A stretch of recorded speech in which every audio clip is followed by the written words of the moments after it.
Qual é a tendência hoje das empresas de genética, assim, falando em genética de forma geral, qual é a tendência hoje dos geneticistas hoje? Aonde vai chegar a genética? Se você pensasse, sei lá, nos anos 70, né, voltando ali, quando começou a existir um desenvolvimento mais profissionalizado, digamos assim, no melhoramento, mais assim, visível, o melhoramento já volta lá desde a época da Primeira Guerra Mundial, pela própria necessidade de produzir alimento, e estou sendo assim redundante, com produtividade, porque havia uma necessidade mais emergente de suprir alimento com sinergia e com menos utilização de recursos, porque as pessoas em guerra, a fome, a necessidade de produção, enfim, isso volta lá nesses tempos. Mas eu acho que a tendência é que naquele momento o grande fator determinante para selecionar um animal era essa capacidade produtiva, né, de produzir em escala, e essa era a grande prioridade.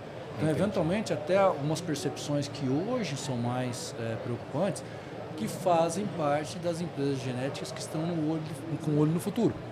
Então, a pergunta que você tinha me feito anteriormente, a demanda da sociedade hoje faz parte da lista de uma empresa de melhoramento genético na hora que ela vai selecionar algumas características. Eu volto no exemplo de que quando as empresas de melhoramento genético tiveram a necessidade de fazer com que aquele animal produzisse fora da gaiola tão bem quanto dentro da gaiola, ele teve que atuar em comportamento. Então, o animal, dentro da gaiola, ele está menos exposto, por exemplo, fora da gaiola, dentro da gaiola, ele está menos exposto a um canibalismo. Sim. De um vizinho. Sim. Porque ele tem um grupo mais reduzido de relacionamento social. Sim. Quando ele está exposto no piso, ao invés de ele ter aqueles poucos vizinhos que ele pode ter um atrito, no piso ele tem muito mais vizinhos ao redor para competir por alimento, por espaço, por territorialidade. E essa coisa toda, como qualquer ser, pode gerar uma agressividade. Entendi. Então você passou a colocar um componente vinculado à demanda da sociedade, que estava associado à questão de gaiola, mas tem que selecionar um animal que, mantendo toda a capacidade de produção, também fosse social ou sociável. Puxa, mas aí é porca atuação. Não, mas é possível. Pois é, mas é possível fazer isso. Pô, se você pegar alguns animais na sua casa, vamos dizer que você gosta de animais pequenos, pets, gatos, cachorros, seja o que for lá. Okay. Você vai observar na sua casa que alguns têm uma capacidade de mais energia, são mais arteiros, são mais agressivos, são mais carinhosos, são mais dóceis, mordem mais, arranham mais. Tudo isso é observável. E sendo observável e utilizando metodicamente a seleção natural para identificar quais são os animais mais dóceis, você consegue selecionar para aqueles animais que, em tese, vão ser mais sociáveis.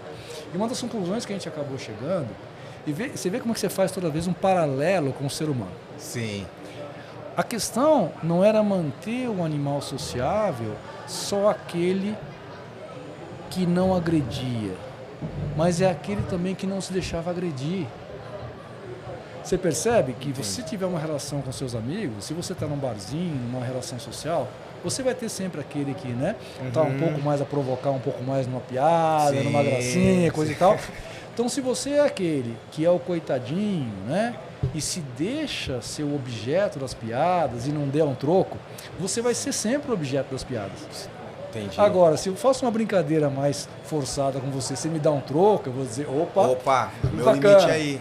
Então a brincadeira fica até mais saudável, né? Porque a gente não vai entrar em alguns aspectos ofensivos da coisa, seja ela qual for. Claro. Então a questão não é só o animal que era dócil e capaz de receber a agressão, mas até aquele animal que não se deixava agredir com tanta facilidade.